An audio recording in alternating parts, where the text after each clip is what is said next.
Okay, first I'm gonna ask some questions about before Slipknot, just personal things, and then we go to Slipknot. Just go ahead. Yeah? Okay. Do you still have your grandfather's guitar? The guitar you learned to play guitar on? Yeah, I still have it. Yeah? Yeah. And it's still good? Yeah, it's a little shot, but you know, it's really old, you know, so I don't play it much. I just have it. And do you have a special bond with it? Well, of course, yeah, man. It's the first instrument I played, and you know, that was the first guitar I ever played. So, of course, yeah. Okay. And what was the first song you learned on the guitar? Oh man, I really never studied songs. I just kind of, you know, fucked around with it until I'm basically self-taught on it. So I never really played any songs. I started writing riffs at a young age.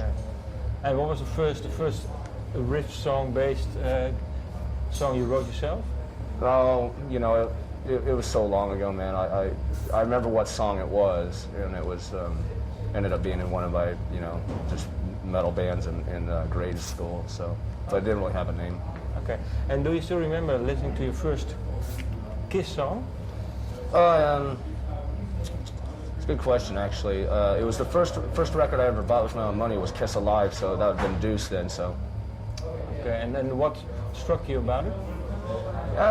Basically, it was just like the hype, you know, when I'm young and everything, you know, like hearing about this band and everything, and obviously their image, you know, was very striking at a very young age for me. So that was probably, you know, the reason for getting into them initially. Okay, and what is the going to Slipknot? What is the break taught you about Slipknot? The break? Yeah, the break between Iowa and this album. I think what it taught us mostly is how important our band actually is to the music scene and the kids, you know, that support us. So we've never had as much fun as we actually, and enjoying the band as much as we are right now. We all, you know, I think we just have better communication skills with each other now and know how to give each other space. So that's what I would say the biggest thing that the break had taught us. So. Okay, and for you personally, has your attitude changed? In what way has it changed for you, the attitude towards the band? Yeah, not really have changed at all. I mean, reason being, I mean, I'm still living in Des Moines, Iowa. I haven't gone the LA or New York route. I still am pretty humble and pretty excited just to be able to play music, you know, and have so many people support what we do. So we're very fortunate in that way, and I think that, you know, we were a very needed band to be able to you know, play all over the world for thousands and thousands of kids. So there'll definitely be more records, and it's just great to have that opportunity to play music for a living.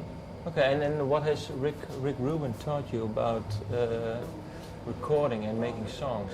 Because I heard he played a big role, or? Yeah, for sure. Rick was cool. We just wanted a different type of guy to come in and have his like perspective on our music. And I think what Rick taught us mostly is the communication factor. He really didn't change our music too much. He just really wanted us. He knew how talented everyone was in the band and knew that we had more in us than just heavy all the way through. So this album is kind of like a movie. It has a start and a conclusion and a bunch of hills in between. So he was really helpful in that way.